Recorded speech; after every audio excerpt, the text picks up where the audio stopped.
Like and share this video because it is free. The chamber was cold, not by design but by necessity. Heat bred weakness, and weakness had no place among them. 42 seats surrounded the gravitational core, a quiet hum thrumming through the obsidian walls. They were the apex of the known galaxy. Creatures bred by firestorms, bone-crushing pressure, acid oceans, and vacuum-born instincts. Deathworlders, every one of them. And they were afraid. Horror of the chthonic brood uncoiled from his seat. He had survived the crushing embrace of his world's magnetic storms, fed on stone, digested steel. His voice sliced across the room, serrated and sharp. The data is unclean. The source species, humans, cannot exist. Incorrect, replied High Recorder Vel of the Maltari. Her kind withstood temperatures that melted battleships. Surveillance confirms biological consistency.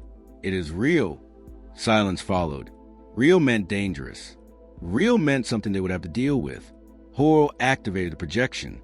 A planetary image spun in the air. Blue oceans, unstable weather systems, constantly shifting tectonic plates. Predators with exposed fangs, infectious agents capable of erasing entire populations. Earth, he said. Category 8 Deathworld. Inhabited. A shudder rippled through the chamber. Category 8 worlds didn't grow life. They ended it.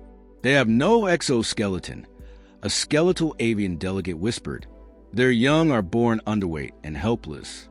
Yet their population exceeds 8 billion. The Creel's mandibles clicked. Statistical anomaly. No, replied Vel. Survival strategy. Reproduction through exponential persistence. Casualty agnostic breeding. They flood chaos with more themselves. Someone muttered. Have they made contact with other species? Negative, said Vel. But they interfered with the Primal Zone probe, retrieved it, took it apart, repurposed it. They've achieved spaceflight and landed on their own moon with combustion-driven metal canisters. The council stirred. The Ithri seer, translucent and blind, emitted a low-frequency whine. I access her signal net, she murmured. Not through machines, through minds. What I saw cannot be forgotten. Clarify, said Horrell. The Ithri's voice trembled. They glorify pain. Not endure, glorify. Their art, their stories, their identity. Etched in agony and triumph. They worship struggle. They name their weapons after gods. Their children play at war. Impossible, hissed the deep space predator whose race had wiped out its own biosphere for sport. Delusion. Shall I show you? The Ithri asked. A ripple of assent. She extended her tendrils, and images flooded the central ether. Two-legged creatures crawling through mud, carrying wounded peers under fire. Frostbitten explorers laughing as their fingers blackened. A man standing against a tank with nothing but a bottle and flame. Applause. Cheers. Song sung in his name. Horrell shut it down. Enough. They are not unique, the Creel insisted. Others adapt. Vel responded instantly. Others adapt to survive. They adapt to grow. These ones. They adapt to conquer pain. They adapt because they suffer. Recommendation? Ask the Zarn commander. A race that metabolizes radiation like air.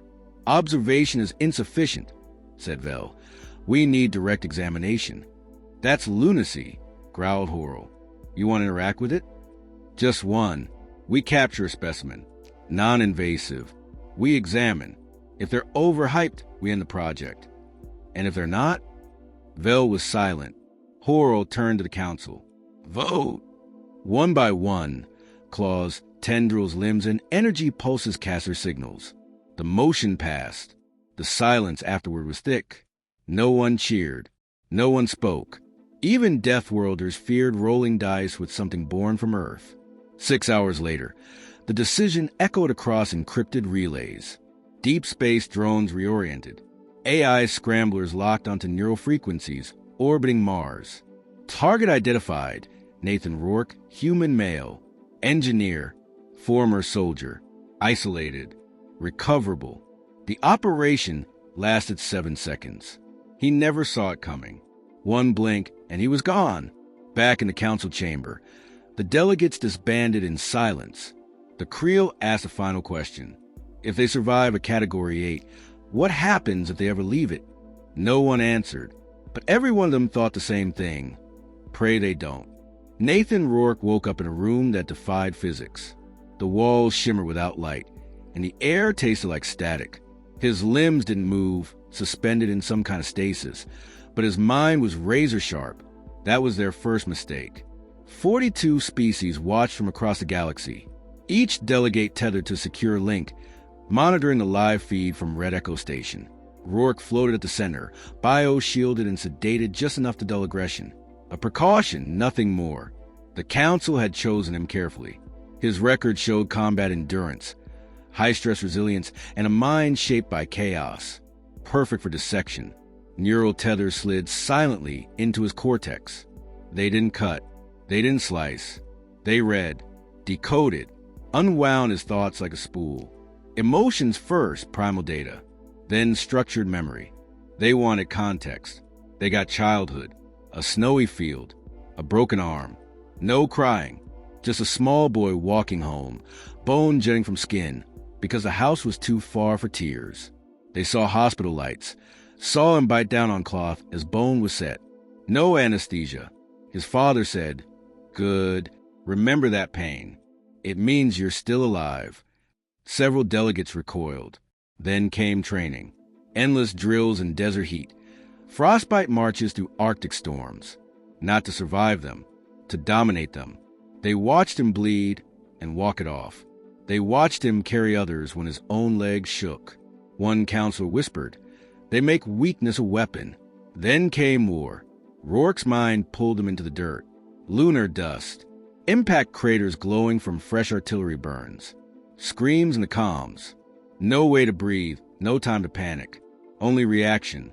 He sprinted into fire, dragged bodies through shellfire, laughed as he ran. Not joy, defiance. A will that refused to die. The tether pulsed hot. A Zarn tech adjusted the feedback to overload pain centers. The standard brake technique. Any other species would crumble. Rourke pushed back. Not physically, mentally. His focus sharpened. His pulse steadied. He leaned into the pain. And then he spoke. Not aloud. Through the tether. Through thought. The words reached every mind watching. "Is this it?" The phrase echoed. "Is this the best you've got?" Silence. The Ithri seer convulsed. Her vision blurred into static. One creel collapsed. A species bred on volcanic moons, brought low by a whisper. The tether strained. The pain loop reversed. One by one, alien monitors shut down, unable to maintain contact. Rourke's thoughts were pushing outward, not inward. The Zarn engineer screamed and fled the control hub. "He's looking at us." Horo tried to kill the feed. The feed refused. Inside the tether stream, Rourke stood still, eyes closed, but his presence surged through the connection like a reactor breach. He wasn't afraid. He wasn't confused. He was learning. Counselors across the network shut off their minds, disconnected, isolated themselves. But it was too late. One species, the Viler, ancient hoarders of neural data, attempted to categorize what they'd seen. They didn't even reach the halfway point before their archivist detonated his own memory node. "He sees us," he said before destruction.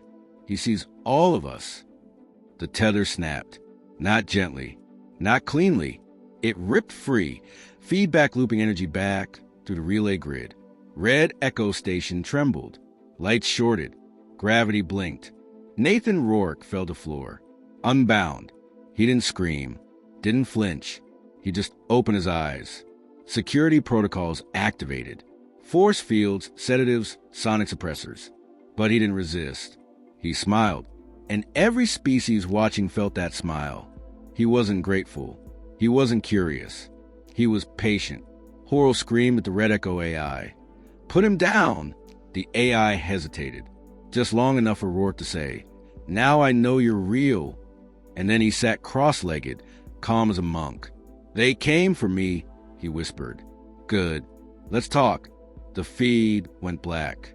On 17 worlds, psychic operatives suffered neural hemorrhages. 2 races enacted species-wide memory redactions. The Creel evacuated 3 outposts near human space, citing unknown existential contamination. The council didn't speak for a long time. When they did, it was only to say, "We need to see the rest of their history." They opened Earth's archives, not through satellites, not through probes. They accessed the digital bedrock of humanity's own broadcasts, raw, unfiltered, uncurated history. For 7 cycles, the Deathworld Council fed their translation engines data: videos, books, songs, records, confessions. The machines broke first. Then the analysts. What began as study turned into silent witness. No one spoke when the first nuclear flash roared across their chambers. Humanity's own invention to end itself. The detonation wasn't alien. It was homemade, purpose-built. It didn't terrify the council because of the science. It terrified them because of the intent. Humans made extinction portable. They saw mushroom clouds drift over cities where children once played. Entire populations vaporized, then rebuilt on the very same soil. That was a pattern. Break, bleed, build, repeat. Other species retreated from trauma. Humans turned it into blueprints. The Ithri seer, despite her psychic scars in the Tether incident, continued watching. She saw trenches filled with bone and mud, screaming horses, dying boys with letters to mothers that never got sent. She saw civilians hiding in firebomb homes, choosing silence over safety so they wouldn't be found. Then the videos changed. She watched them climb. They launched into orbit strapped to engines built from wartime scraps. They built stations in vacuums where no blood should flow and dared to bleed anyway. They drove machines into worlds that could crush them flat and kept sending more when they failed. They didn't stop. One delegate said, "We haven't seen conquest yet." They looked deeper, and conquest arrived. Ships with iron hulls, riding chemical fire, boot prints on alien moons, drills on Martian ice caps, rovers wandering landscapes just to say, "We were here first." No orders, no fleets, just curiosity as compulsion. They didn't expand because they needed to. They expanded because stopping was unnatural. The Creole said, "They are still limited. All species face plateaus." Then they found the Voyager probes, metal hands sent into the void. No weapons, just music, maps, a golden disc with diagrams. A message to anyone listening. We are small, but we are not afraid. That terrified the council more than any bomb. Another species, one bred in black holes, asked, "Do they ever give up?" The answer came in clips. A man running into a collapsing building while everyone else fled. A mother shielding her child from bullets with her own body. A surgeon working in a blackout, using flashlight batteries taped together. An amputee athlete crossing the finish line, crying not from pain but from triumph. One Creole whispered, "They find honor in suffering." "No," corrected Vel, her voice dry. "They find identity in it." The counselor from Ceros, 5 collapsed during a scene of famine footage.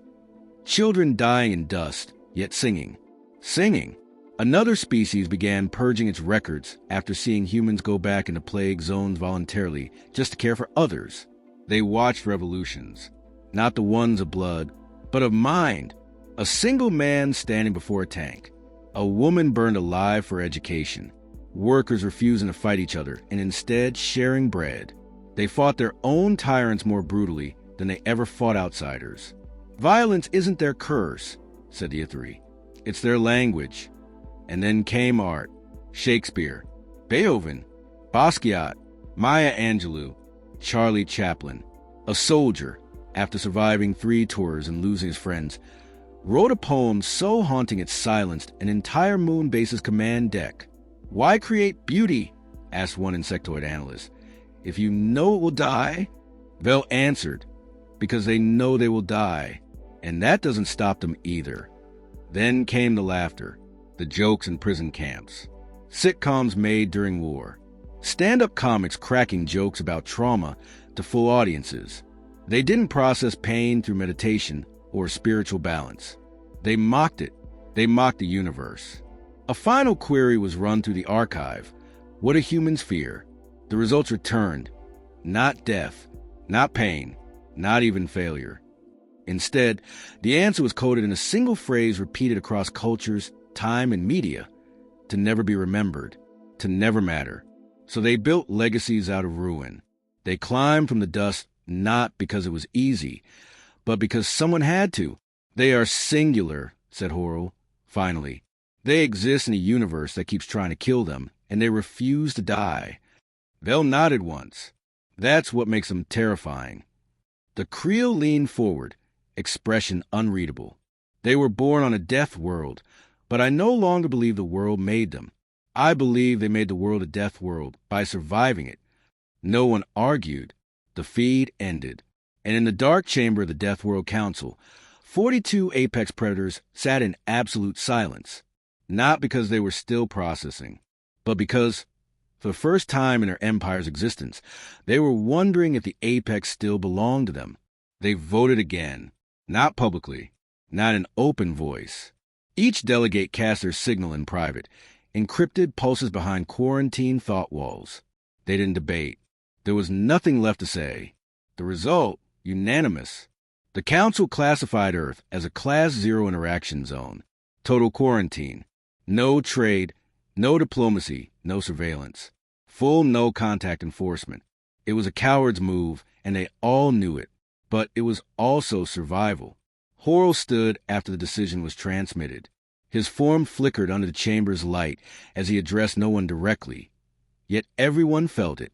They are not gods, he said. They are not demons. They are something else. The answer to a question no one ever asked. Vel nodded, but said nothing.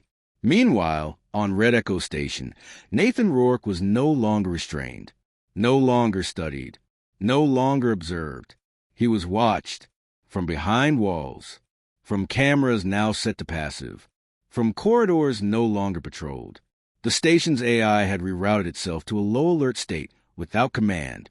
Rourke walked freely now, eating food intended for species with triple-lung systems, adapting to gravity fields that changed hourly. His heart rate remained steady, his expression calm, but his eyes were always searching. He wasn't panicked. He was preparing. The Council's intent was to return him, wipe short-term memory, reintegrate him on Earth. That plan collapsed within 1 week. Rourke discovered the shuttle schematics, reprogrammed door locks. He spoke to the station in its native code, not with language, but pattern, mimicking pulse rhythms from what little he'd seen. It worked. He accessed logs, scrubbed location data, and mapped at least 4 local constellations. He didn't know the names, but he remembered the stars. The Creel called an emergency protocol meeting. The specimen, they said, is a scout. No, said Vel, he's a message. What kind of message? She replied, the kind you don't get to rewrite. When the containment cell malfunctioned or was deliberately disabled, Rourke was already waiting. He walked to the hangar, saw the ship they used to abduct him, and ran his fingers over its controls. Not confusion. Recognition. The Council debated again. Destroy the ship or let it go? But it was too late. By the time they moved, the launch sequence had already activated. Rourke had reverse-engineered the command tree from memory.